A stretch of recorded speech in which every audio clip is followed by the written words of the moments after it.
Welcome to Startup Stories. My name is Haley Huey. I'm director of the Entrepreneurship Clinic, and we're here today with Niki and Ritika from Sani.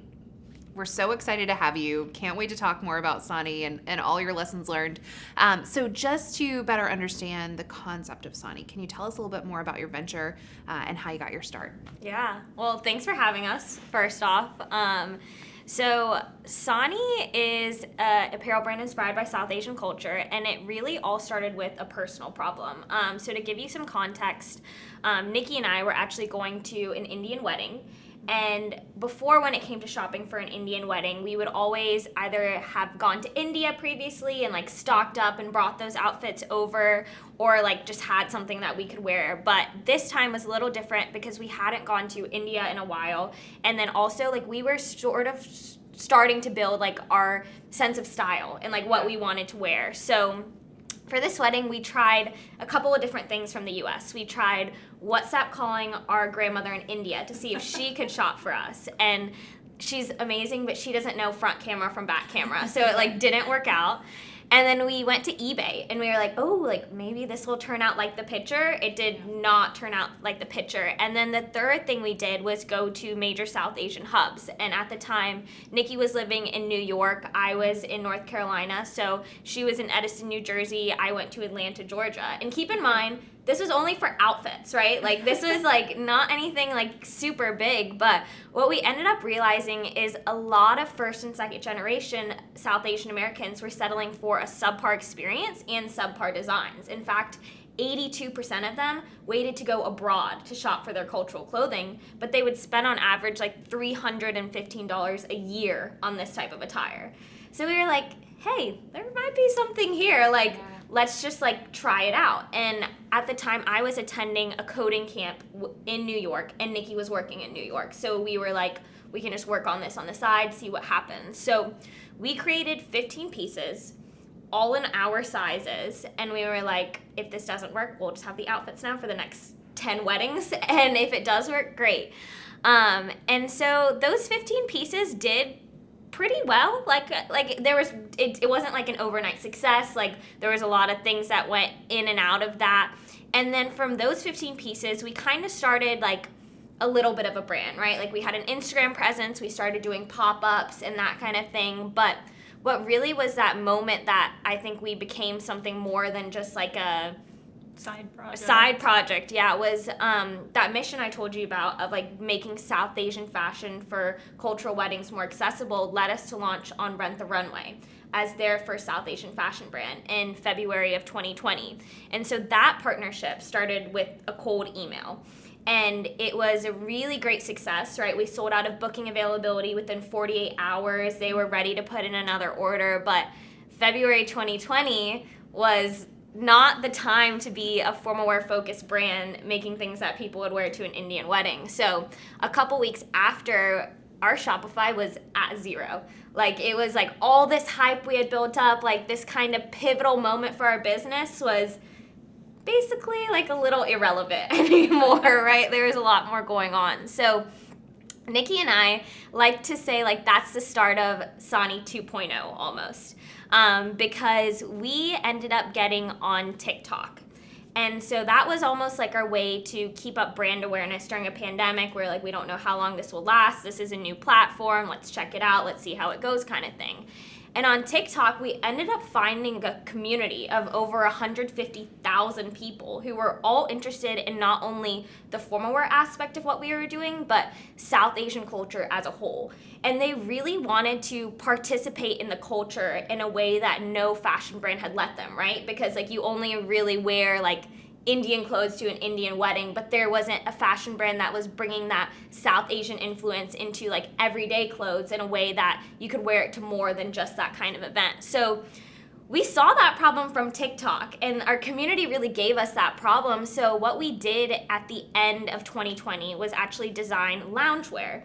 And so this loungewear was inspired by a sangeet, which was part of an Indian wedding, and it had embroidered motifs on it. And that loungewear, every batch we released since I think the most recent batch, we sold out of.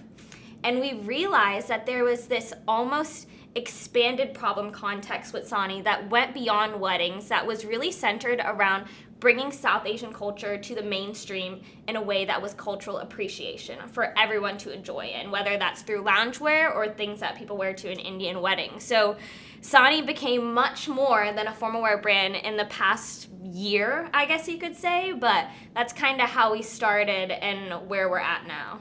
I like the how it started, how it's going. Yeah, exactly. That's really fun. Yeah. And so if I could just follow up on that question, you decided to take your brand on TikTok, kind of a new platform at that point, and you're proving out, do people want this? Is this a need that they're experiencing? Did you know what you were doing getting onto TikTok, or was it a test it and see what happens philosophy? It was very much test it and see what happens. So the first 5 videos, I think, were just taken from other platforms, posted on there, like didn't really put effort into it. And the 6th video, so we were actually here. Yeah. And Right we were planning out this video. We said, let's try one video where we try and make it a TikTok video. Let's have spent a couple hours beforehand knowing what's trending, and let's like make a video. So over here, we came up with it. We started filming it. We posted it. 3 million views. Wow. And it was from inspiration to reality for one of our pieces, and capitalizing on a trending sound, a trending moment. And from there we were like, oh, we need to do this some more, but it was by no means like, okay, now we know the formula. Yeah. It was like, this works. We need to keep doing a lot more of this. Yeah. So lots of testing along the way, but that was a good nudge. Yeah, I love that story. And it sounds like, so you were here, you were on campus at NC State. And I love that the university also provides spaces and resources to say, like, try it out. You know, this is a low barrier environment. Let's try to do our best to support our student and recent graduate founders. So love it. How much did you know about how to grow a business, and how much did you have to learn along the way? We've had to learn almost everything, but I have to say, so our dad runs a business with his 6 brothers and sisters. And so we've grown up in sort of a family business environment, not necessarily involved in it, so not necessarily knowing the how to grow a business part, but like we have seen them, you know, working really hard and not taking vacation days, or taking vacation days and seeing how they navigate sort of all of the ups and downs of running a business. So in that way, I think we had like a little bit of mental preparation, but I don't think anything actually prepares you for it except doing the thing. And when it came to fashion, in particular, if you asked me if I ever thought I'd be running a fashion business, I mean, I usually like run away from shopping, so the answer is a hard no. And Ritika came into NC State as a computer science major, so you can see like neither of us really thought we were going to be on this fashion path. But you know, I think like one really good thing about not knowing what you're getting into is you don't necessarily know how difficult it's gonna be, right? So it's like you're a little naive, and so you think you can do something and you start doing it, you realize it's gonna be a lot harder, but I think all of it has been tons of trial and error, tons of leaning on other people, including through the Andrews Accelerator to learn and figure it out along the way. That's awesome. It's almost like training for a marathon. You just need to go a little bit further, and incrementally, slowly every time you look back and you see how much ground you covered. That's a really great story. I'm so glad you talked about running a family business. I didn't know that you had a chance to be on the sidelines watching your own family members do that. But you know, running a business with family can also be a lot. So how do you navigate that to keep things in balance? Yeah. It's funny. I think we like get this question a lot, and every time we're like, how do we do it? Like, I mean, so we always say like family comes first, and that's true, and that's something that our dad instilled in us, because like he runs a business with 6 brothers and sisters, right? Like those are dynamics that you need to figure out, and so we've tried to really stay true to that. But I think one important thing to know about us is, so there's a 7-year age gap between us. Okay. And prior to Sani, like Niki and I were sisters, but like Weren't that close. we barely talked, honestly. Like she was in a very different life stage, I was in a very different life stage, and somehow like the business has brought us more together, not only as like sisters but co-founders, in a way that's actually been like amazing, right? Like I never thought I would be running a business with my sister, but it's made me closer to my sister. But in terms of like navigating that, I think what's important to note is we know how to get under each other's skin very easy. Yeah. But then we also know how to like help each other really well, right? So it's like almost that thing like we know each other better than you might know like yourself kind of thing. I think that's true for many things. So like that's helped us in a lot of ways be really great co-founders, right? Like there's that kind of relationship that either takes a long time to build, but it was more like innate for us. So that's kind of what we've been dealing with. But do you want to add anything to that? Yeah, I mean, I think part of what's also helped is that we just like bring very different things to the table. I'm like a maybe more type A personality and really like to make sure we've like nailed down the execution for anything that we're doing before we start doing it. And I think Ritika brings a lot of great creativity and the ability to take us out of the weeds and back up so that we can think big. And so I think that's been really beneficial too. It's not that we're like stepping over each other all the time, trying to and looking at things in the same way. No, we're like challenging each other and really like contributing to the business in different ways. I think that balance of creativity and project management is also so critical because, you got to have the trains leaving the station on time. Yeah. And you also can't be so focused on that you forget about the big picture. Yeah. So it sounds like you all have been able to strike that balance. Kudos. That is not easy to do with siblings, much less. But I think you make really great points, too, around this foundation of trust and communication that you have to have in strong co-founder teams. That relationship just cannot be overstated because you are in it together for better, for worse, and really leaning on each other. Yeah. So, in 2020, you participated in the Andrews Launch Accelerator Summer Program. So can you tell us a little bit about that experience and how that's helped you develop the business that you run today? Yeah. So Andrews came at, I think, an amazing time for us because we kind of touched on this earlier, but like 2020, beginning of that is when we had that kind of high and then it dropped down to like a low. So throughout that program, like I think what I really appreciated the most is how they were so focused on the fundamentals, right? I think there's a lot of great accelerators out there, great programs out there, and they will try and be like vision, focus on like the big picture, like focus on like what comes in 2 years, and that is very, very important. But I think what's missing is a lot of people don't focus on like sales. Like sales solves all problems. Like focus on that. Focus on your margins. Focus on the core of like what makes up your business before thinking even too broadly about like the future of your business, I think.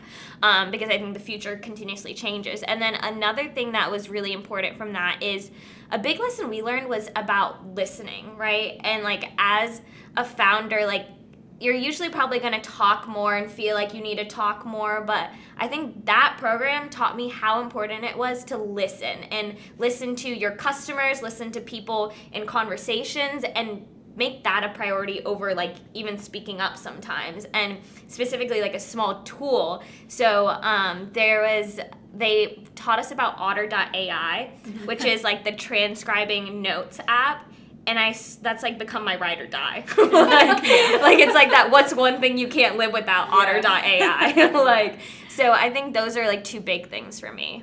And this is a cliche, but also like at that time, the people were like more important than ever. Yeah. I mean, these people who would listen to us as we were like, we don't know what to do. Like, what is happening with this pandemic? For how long do we kind of just hold out with what we have versus create a new future for ourselves and all these things? And I mean, they were like such rocks during all of it. And then of course, like our peers, our cohort, I think like we've had that maybe with people outside of the North Carolina ecosystem, but it's very different when you have it, I mean, we were over Zoom, but in person, right, locally. And I think like having that peer group just made such a difference. Even though we were all doing different things, we were all operating under a very different kind of world context. And so that, I think, really bonded us also. It's exciting to see these cohorts come together in the Accelerator and actually perform it's a support network more than anything else. And you may be solving different problems across different industries, but typically you can still, a lot of these things are transferable, translatable.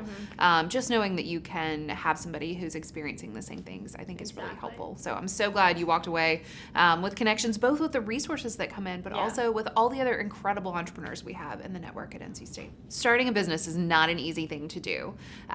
So we spoke earlier about kind of Sani's story, but can you tell us about some of the early challenges or maybe even failures that you faced, and what did you do to overcome those things?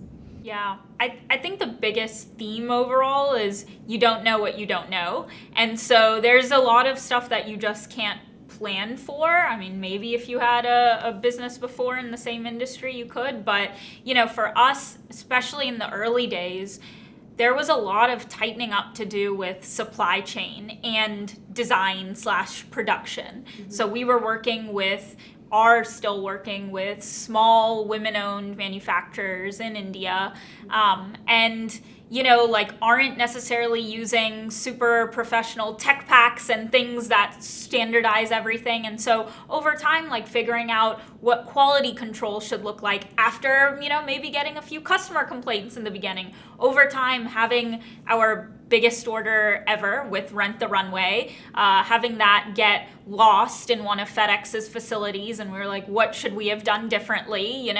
All of these things, I think, helped us make sure that we were systematizing things in the right ways for the future. So it had to happen, but you don't know what you don't know, and that makes it very stressful sort of when you're going through it and you have these delivery deadlines and everything like that.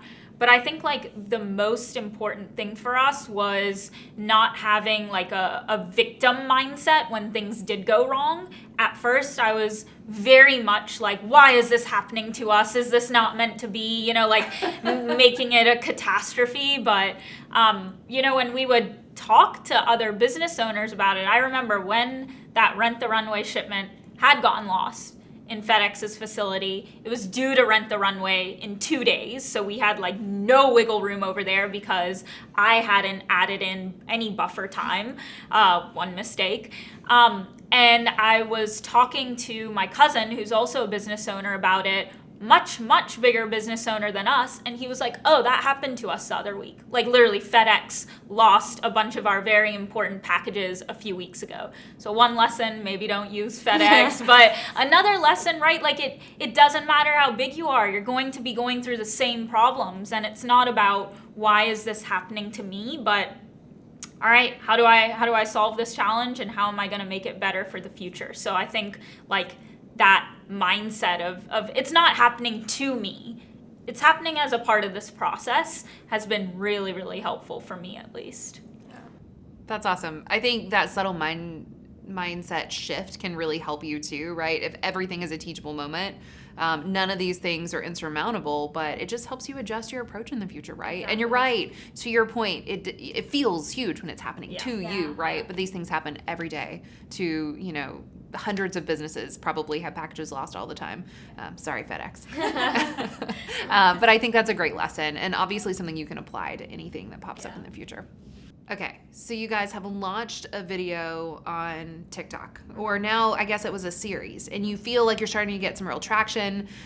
People are excited about what you're doing. That really leads you to the now what? What do we do about this? We've gotten 3 million views on this single video. What did you do, and how did you ride that wave? Yeah. We didn't know what to do. And honestly, going back out, it's probably I wish I did this, I wish I did that. But in that moment, we were really this platform is getting our name out, right? Let's continue posting on it.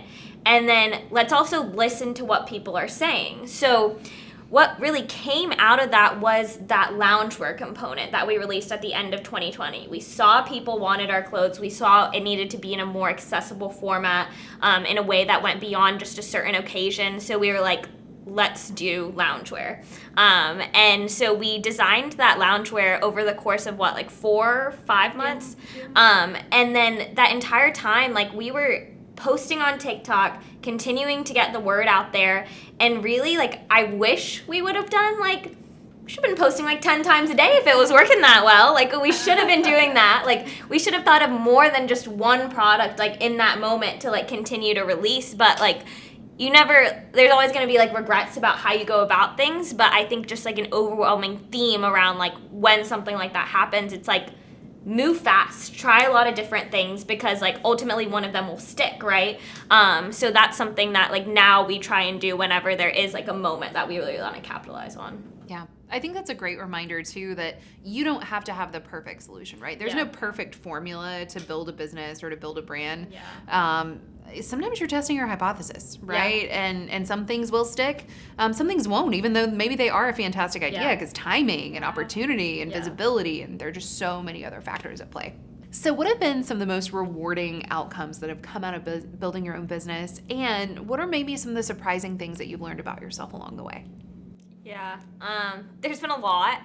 On the rewarding side, I got asked a question the other day. It's like, what impact do you want to have on the world? And I was like, talk about a heavy question. Like, how am I supposed to answer that? And I thought of that answer for like days, weeks, all this kind of stuff. Nothing seemed to like fit for me. And then like in the end, I was like, is it really this simple? And I was like, I just want to like make people feel good. Like, in everything that we do, whether that's with the product, whether that's with like someone who we work with on the side.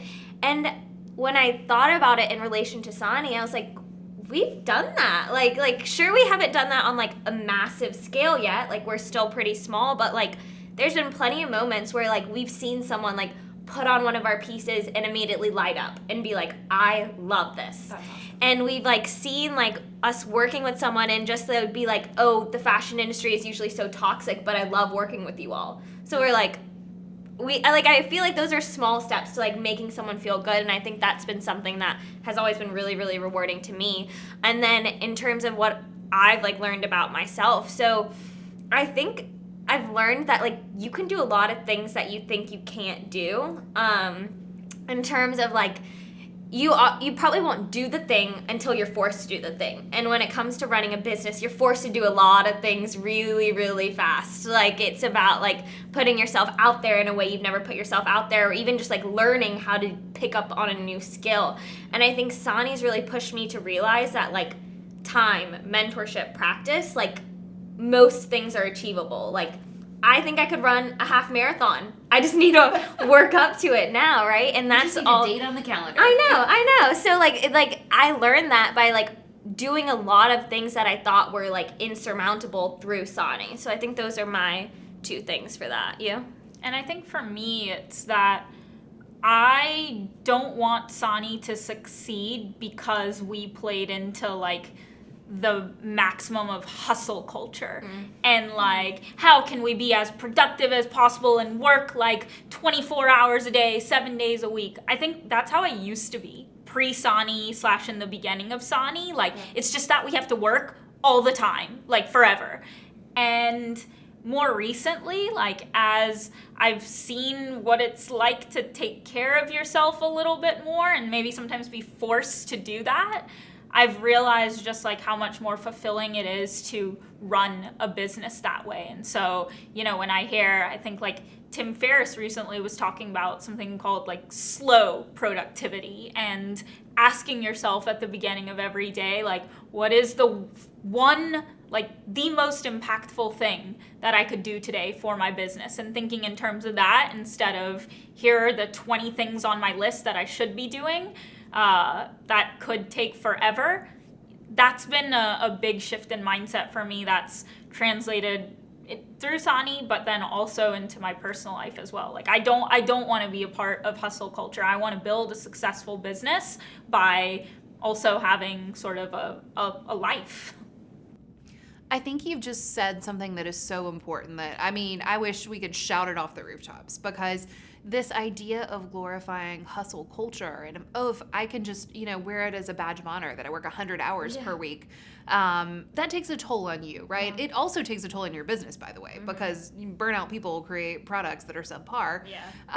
But it is so hard to remind yourself to take care of yourself and to maybe helpful boundaries, or maybe you need to step away and you need to do something that's helpful to you to recharge. What's your advice to other founders that are starting out that have the 5 million things to do all at once? As you said, you got to do everything all at once. So how do you both take care of yourself and avoid playing into burnout culture? Yeah. I think for me, it's realizing, you can't do everything well. So that is like the first thing. So you can put the 5 million things on your list. You're not going to be able to do every single thing well. So what I've tried to do and don't always do well is build my work schedule around the things that I need to do as a human. So like working out, seeing a therapist, things like that. And then build Sani time around that, because Sani just isn't going to work as well if I don't work as well. And so I think like when you believe in those fundamentals of you can't do everything well and your business is going to suffer if you're suffering, then it's a given. It's almost like, for the sake of the business, I have to make time for these other things. And so, for me, it's like, it's a non-negotiable. Yeah, and I mean, I think ours are pretty similar in the sense that, like, you have to know yourself. And that's really, really important before you even like know your business, right? And so we've figured out the things that like we need to do in order to be humans you want to be around and humans that can get things done. So like prioritizing that is always really, really important to both of us. Okay, I think that's such a huge lesson, and a struggle to think of any founder or any employee that wouldn't benefit from that same mindset. So I think it's really encouraging, and I think, just for the Sani team to understand that appreciation of health and well-being promotes the health and well-being of your venture, right? Those two things are linked. So excellent. What advice would you like to give to somebody who wants to start a business? Yeah. Do you want to go first? Sure. So there are going to be super high highs and super low lows, but I think what's been helpful for me is feeling steady throughout both. So if you let the highs take you super, super high, then the lows are going to drag you like just as far down.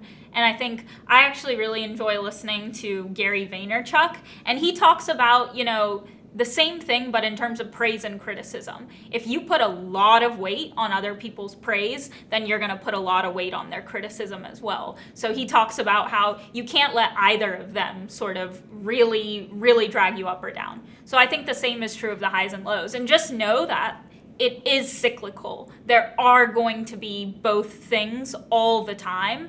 And, the more you can also, as part of that, like, make sure you understand that you are not your venture, which is very, very, very hard to do, the more you will be able to navigate both the highs and lows. So I think just be prepared for that. Know that's a part of this.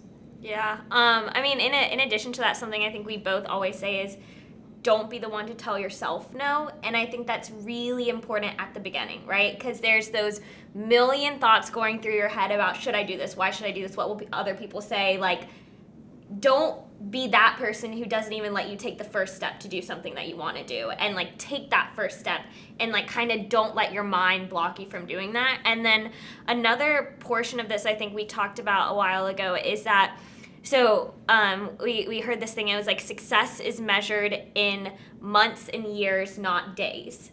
And so there's been plenty of like even goals like since the start of our business that like we've written down or like wanted to do, and like sure we've tried to work towards them, but it didn't come into fruition until 2+ years into the business, right?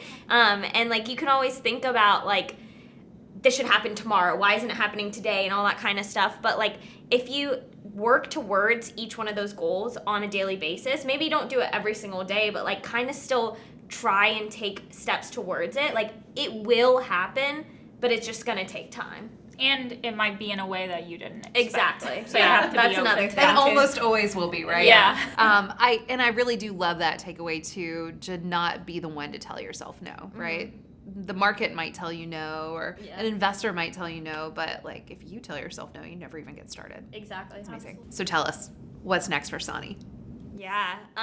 So I guess in the near future, we have some exciting partnerships coming out. We have some exciting new products coming out, some collaborations in the work as well. And we're really just trying to also be out there more, whether that is like posting more on TikTok or creating content that our community has never seen before and engaging with our community in new ways. So I guess that's near future, but then you want to go into Yeah. long term. Long term, we talk a lot about mainstream representation for South Asian fashion and culture. But I think to take one step back from that, like, why do we care about that? There's something really important to us about like identity and culture and the ability to live your life like really authentically and openly. And for us, like, clothing is one way to do that, but there are like 100 different ways to foster that. And so for us, like, tangible representations are retail activations with brands that, maybe have been inspired by our culture, but traditionally haven't given it the context that it deserves. It means going outside of apparel and finding new ways for customers to be able to like live really authentically. And overall, it's really, like, we have become such a community-focused brand in large part because of TikTok, and TikTok not being a one-way street. I think a lot of social media platforms, the brands put stuff out into the world and that's kind of it. But with TikTok, like, people talk to you. They tell you what they're thinking. They will be very honest. And we've tried to translate that into sort of in-person things, but want to do more and more of that. And so, like, how can we make sure that Sani is a really, really community-focused brand making things that our community wants long-term so they can, live their best lives? I think that's so exciting. I mean, we can't wait to follow along and see what's next up for you guys in the 12 months and the next 12 years. The future's so bright for Sani, and we're so excited to have spent some time with you today. Thanks so much for sharing. Thank you.